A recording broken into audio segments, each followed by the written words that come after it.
Hi everyone, wala sa isip ko. Hi everyone, it's me again, Kuya Dayan. And meron lang ako nakitang post kaninang umaga. Yung kaibigan, hindi ko siya close, pero nakakausap ko siya sa opisina. And then she is a criminology graduate and registered crime. So, isa siyang pulis ngayon at ang asawa niya ay pulis din. Ngayon, nag-post po siya ng regarding kay PRRD, no? Na nalulungkot siya. He is dismayed with what happened to our former president. Ngayon, may isang nag-comment, kaibigan din niya at ka-opisina rin namin sa isang dealership. Ayoko na sabihin yung isang dealership, no? Wala po akong masamang tinapay sa parehas na yan. Kaya nga lang, yung isa kasi may grievances na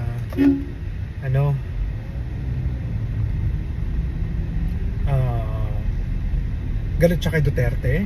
At yung isang pulis naman ay nag-post na nalulungkot siya. Ganito ha, hindi ko alam kung gaano karaming percent ng pulis ang natutuwa sa ginawa ng Duterte.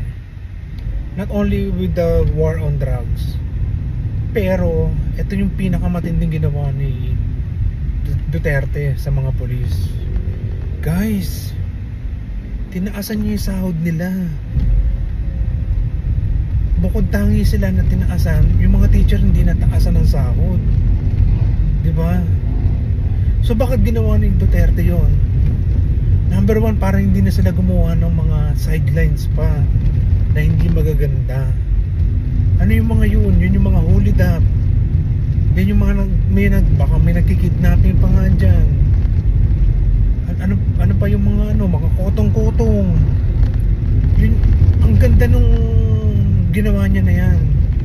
At nang dahil dyan, yung mga pulis natin, instead na feeling demoted, diba, na-promote sila, yung dignity nila tumaas. Bakit? Tinaas yung sahod nila, tinaasan yung sahod nila, diba?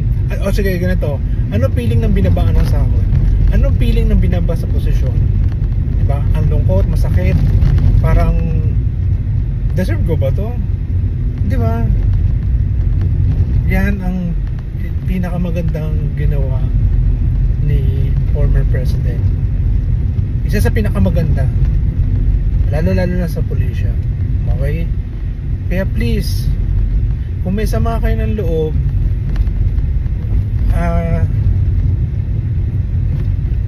magdemanda kayo, diba?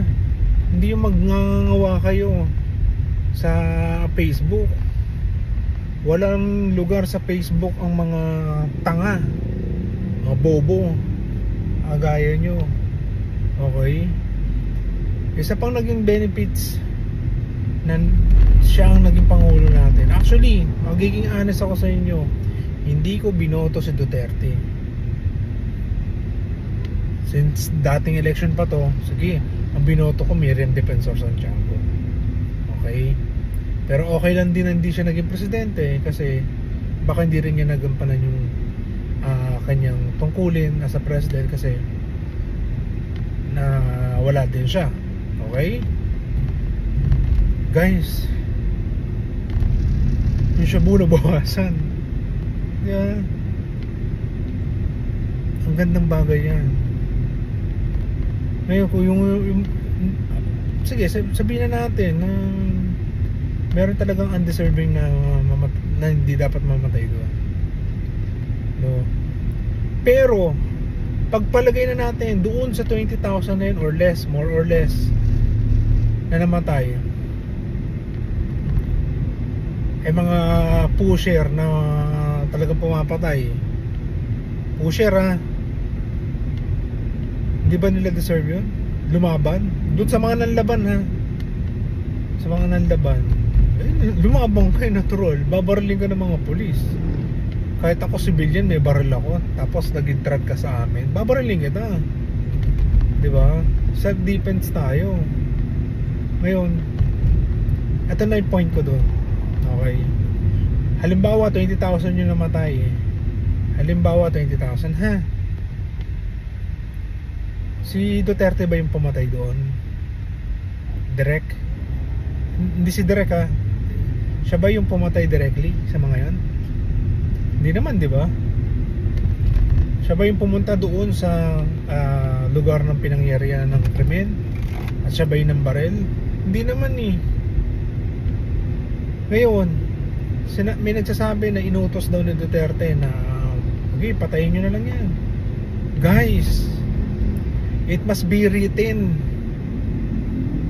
Diba? Kung matino kang pulis at anong mali yung sinasabi ni Duterte, hindi mo gagawin. Ngayon, yung mga pulis na yon, sila lang dapat ang sisihin. Bakit?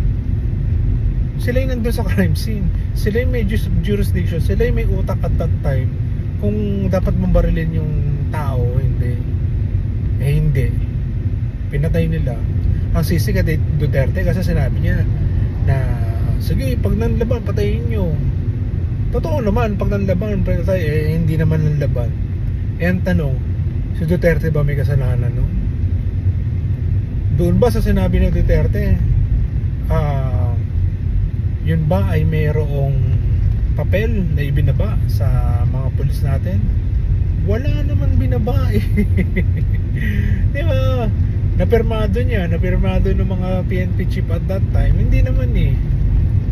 Di ba? Tapos si Duterte. Kaya nagulat ako, mabibigyan na ng hostisya yung pagkamatay ni Kian de los Santos dahil na-arresto na si Duterte. Hindi naman si Duterte yung bumaril dun eh. Again, hindi ako hindi ako pro Duterte. Okay? Hindi rin ako pro BBM. Pero ako kasi yung taong pag tama ginagawa mo, susuportahan ka na. Pag mali, hiwalay mo na ako sa inyo. Ha?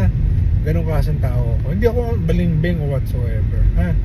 Ano lang tayo, doon lang tayo sa makatotohanan na kung dapat kang suportahan, susuportahan ka na. Okay? So again, hindi dapat sisihin si Duterte sa EGK na yan dahil hindi naman siya directly nagpatupad ng ganung batas dahil we need black and white. Hindi pwede walang black and white dyan, Brad. Di ba? So again, thank you for watching and sana matauhan kayo lahat. Okay? So see you. Bye.